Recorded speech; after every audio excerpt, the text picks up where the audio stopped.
आंधी की तरह उठी उस सुबह जब गोकुल साड़ी शॉप का पूरा माहौल बदल गया। दुकानों की कतारें आम दिनों की तरह नहीं थीं, बल्कि हर कोई चौंकते हुए और आश्चर्य से भरी निगाहों से इधर उधर देख रहा था। जैसे ही लोग अंदर झांकते उन्हें दिखाई दिया कि वहां की साड़ी रैकें बिखरी हुई थीं। न सिर्फ बिखरी बल्कि कुछ साड़ियां फट चुकी थीं और उनके रंगों की चमक कहीं खो गई थी। दुकान का मालिक गोपाल, जो हमेशा अपने व्यवस्थित स्टोर और हर साड़ी की देखभाल के लिए जाना जाता था, अपने हाथों से सिर पकड़कर खड़ा था। उसकी आंखों में न सिर्फ दुख बल्कि गुस्से और अफसोस का मिश्रण झलक रहा था। सबसे चौंकाने वाली बात यह थी कि इस विनाश के पीछे कोई साधारण गलती नहीं थी।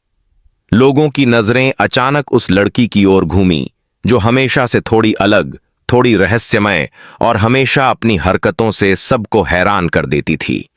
वह थी मीरा। मीरा का नाम सुनते ही कुछ लोगों के चेहरे पर डर और चिंता की लकीरें उभर आईं। मीरा, जिसने कभी भी सीधे तौर पर किसी से टकराना पसंद नहीं किया, अचानक ही इतने बड़े विनाश की वजह बन गई। गोपाल की दुकान का हर कोना मीरा की तीव्रता और बेपरवाही की गवाही दे रहा था। उसके कदमों के निशान फर्श पर गहरे उतरे थे, जैसे कोई जानबूझकर हर चीज को तोड़ फोड़ कर गया हो। साड़ी के रंग बिखरे हुए थे और हर किसी की नजर उन पर टिक गई थी। दुकान में मौजूद लोग हड़बड़ाए हुए थे। कुछ लोग अपनी मोबाइल कैमरा निकालकर फोटो खींच रहे थे, तो कुछ अपने आप को संभालते हुए गोपाल के पास मदद के लिए खड़े थे। इतना सब होते हुए भी सबसे ज्यादा चौंकाने वाली बात थी कि वहीं दुकान के एक कोने में खड़ी थी वह लड़की, जिसकी आंखों में न तो कोई पछतावा था और न ही डर। मीरा की हरकतें जैसे कोई योजनाबद्ध खेल हों। उसने दुकानदार की मेहनत का मजाक उड़ाया और अब वह खुद किसी रहस्य से भरी मुस्कान के साथ खड़ी थी। तभी दुकान के दरवाजे पर एक हल्की सी खटखटाहट हुई। सभी की नजरें उस दिशा में गईं और देखा कि अंदर कदम रखते हुए एक और व्यक्ति आया। यह कोई और नहीं बल्कि आर्या था। आर्या, जिसे लोग उसके साहस, गुस्से और न्याय की भावना के लिए जानते थे। उसकी नजरें ठंडी और तेज थीं, जैसे किसी तूफान के पहले की शांत आभा। जब उसने पूरे शॉप का हाल देखा तो उसकी आंखों में गुस्सा भड़क उठा। आर्या ने बिना किसी देर के मीरा की ओर बढ़ते हुए कहा, मीरा, तुमने यह क्या किया? तुम जानते हो कि गोपाल की मेहनत का क्या मतलब है? मीरा ने कोई जवाब नहीं दिया। उसकी आंखों में आर्या के गुस्से के लिए कोई डर नहीं था। वह बस मुस्कुरा रही थी, जैसे यह सब कोई खेल हो। आर्या का गुस्सा अब शब्दों में नहीं रह गया। वह हाथ उठाकर सीधे मीरा के गाल पर तमाचा जड़ता है। वह तमाचा केवल मीरा के लिए नहीं था, बल्कि उन सभी भावनाओं के लिए था जो उस दिन दुकान में घटित हुई थीं। गाल पर जड़ते ही मीरा की चौंकती हुई आंखें दर्शाती थीं कि उसे आश्चर्य हुआ, लेकिन यह आश्चर्य भी उसकी मुस्कान को नहीं रोक पाया। गोपाल ने देखा कि उसकी दुकान का विनाश अब केवल साड़ियों तक सीमित नहीं रहा।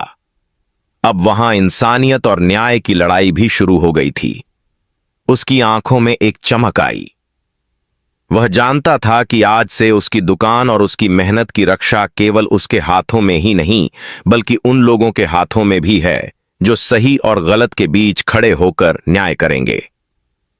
दूसरी ओर शॉप के बाहर जमा भीड़, जो अब तक केवल झल्लाहट और चर्चा में लगी थी, अचानक से सभी घटनाओं की गंभीरता को समझती है।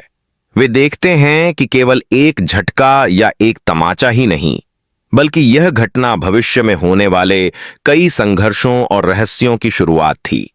आर्या का तमाचा गिरते ही दुकान में मौजूद हर व्यक्ति के मन में एक खौफ और उत्सुकता की मिश्रित भावना फैल गई। कोई सोच भी नहीं सकता था कि मीरा जैसी शांत और कभी कभी हठी लड़की के साथ ऐसा संघर्ष सामने आएगा। मीरा, जो अब भी अपनी जगह पर ठहरी हुई थी, अचानक हंस पड़ी और उसका हंसी का स्वर मानो पूरे शॉप में गूंजने लगा। लोग चौंक गए। उस हंसी में कोई हल्का मजाक नहीं था, बल्कि एक गहरा और रहस्यमय अर्थ छिपा हुआ था। आर्या की आंखों में अब केवल गुस्सा नहीं था, बल्कि न्याय की आग भी भड़क रही थी। उसने मीरा की ओर एक बार और तीव्र नजर डाली और कहा, तुम सोचती हो कि तुम्हारी हरकतें अनदेखी रह जाएंगी? तुम्हें यह एहसास होना चाहिए कि हर नुकसान का हिसाब लिया जाएगा। मीरा ने पलट कर देखा। उसके चेहरे पर हल्की सी मुस्कान थी, जैसे यह सब केवल आर्या के लिए खेल हो। उसकी चालाकी और निडरता ने आर्या के अंदर और गुस्सा भड़काया। दुकान के बाकी लोग अब पूरी तरह से इस घटना में फंस गए थे। कुछ लोग मीरा के व्यवहार को लेकर गुस्से में थे, तो कुछ को लगता था कि आर्या का गुस्सा शायद उसके नियंत्रण से बाहर जा रहा है। गोपाल खुद अपनी भावनाओं को काबू में रखने की कोशिश कर रहा था। उसे समझ नहीं आ रहा था कि वह अपनी दुकान के नुकसान और व्यक्तिगत लड़ाई के बीच कैसे संतुलन बनाए। तभी मीरा ने एक कदम आगे बढ़ाया और आर्या के सामने खड़ी हो गई। उसने ठंडी आवाज में कहा, आर्या, तुम सोचती हो कि तुम मुझे रोक सकती हो? तुम सिर्फ दिखावे के लिए खड़ी हो। अगर सच में तुम्हारे पास ताकत होती तो यह सब कभी नहीं होता। उसकी बातें न केवल आर्या के गुस्से को बढ़ा रही थीं, बल्कि सभी लोगों के दिलों में बेचैनी पैदा कर रही थीं। आर्या अब शांत नहीं रह सकी। उसने जोर से कहा, मीरा, यह सिर्फ शुरुआत है। तुम्हारे इस विनाश और नासमझी का हिसाब तुम्हें भुगतना पड़ेगा। मैं यह देखने वाली हूं कि तुम वास्तव में कितनी निडर हो। उसकी आवाज में केवल धमकी नहीं थी, बल्कि उसकी ताकत और साहस की झलक भी थी। इसी बीच शॉप के एक कोने में खड़ा एक आदमी अचानक आगे बढ़ा। वह कोई और नहीं, बल्कि गोपाल का पुराना दोस्त और व्यवसाय सलाहकार था। उसने देखा कि मीरा का विनाश केवल व्यक्तिगत नहीं था, यह कोई योजना हो सकती है। उसने गोपाल और आर्या से कहा, हमें यह समझना होगा कि मीरा ने यह सब क्यों किया। अगर हम जल्दी नहीं समझे तो नुकसान केवल यहां तक सीमित नहीं रहेगा, यह आगे भी फैल सकता है। गोपाल की आंखों में चिंता की लकीरें बढ़ गईं। वह जानता था कि मीरा का व्यवहार सिर्फ एक दुर्घटना या उत्तेजना नहीं है, यह किसी बड़े रहस्य और योजना का हिस्सा हो सकता है। उसने कहा, हमें इसके पीछे की सच्चाई पता करनी होगी। मीरा ने अपनी चालाकी और हठ के बल पर यह सब किया, लेकिन इसका कारण क्या है, यह हमें जानना होगा। मीरा ने यह सब सुनते हुए एक बार फिर हंसी की। उसकी हंसी में अब और गहराई थी, जैसे वह कह रही हो, तुम सोचते हो कि सच जान पाओगे? तुम्हारे सामने बहुत कुछ है जो तुम नहीं समझ सकते। यह हंसी न केवल रहस्य को बढ़ा रही थी, बल्कि सभी के मन में सस्पेंस और अनिश्चितता का भाव पैदा कर रही थी। तभी शॉप के बाहर भीड़ की संख्या बढ़ गई। लोग यह सब घटना देख रहे थे और चर्चा में लग गए थे। कुछ लोग सोच रहे थे कि आर्या और मीरा के बीच यह लड़ाई केवल व्यक्तिगत है, तो कुछ को लगता था कि इसके पीछे कोई बड़ा षड्यंत्र हो सकता है। शहर में अचानक अफवाहों की बाढ़ आ गई। हर कोई इस घटना के कारण उत्सुक था। आर्या ने अब निर्णय लिया। उसने मीरा को चुनौती देते हुए कहा, तुम चाहे कितनी भी चालाक हो, लेकिन सच हमेशा सामने आता है। मैं इसे साबित करूंगी। मीरा ने कोई जवाब नहीं दिया, बस उसकी आंखों में एक अनकहा संदेश था। यह संदेश था कि भविष्य में होने वाले घटनाक्रम में न केवल आर्या, बल्कि सभी लोग दांव पर होंगे। इसी बीच गोपाल ने अपनी दुकान की स्थिति को संभालने की कोशिश की। उसने कर्मचारियों से कहा कि वे साड़ियों को फिर से व्यवस्थित करें और नुकसान का आकलन करें, लेकिन दिल में वह जानता था कि यह केवल शुरुआत है।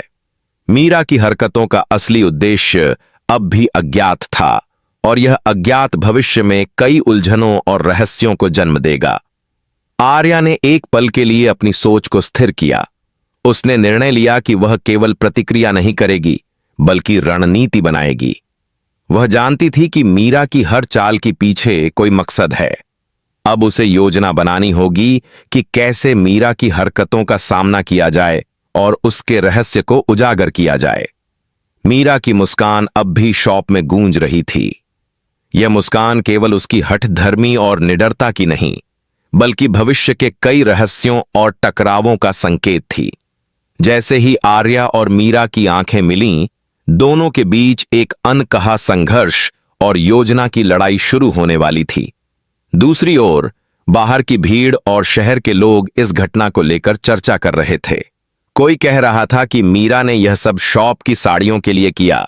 कोई कह रहा था कि यह केवल आर्या और मीरा के बीच व्यक्तिगत टकराव है। लेकिन असली बात यह थी कि यह केवल शुरुआत थी। आगे जो होगा वह न केवल शॉप बल्कि लोगों के जीवन और शहर के रहस्यों को भी प्रभावित करेगा।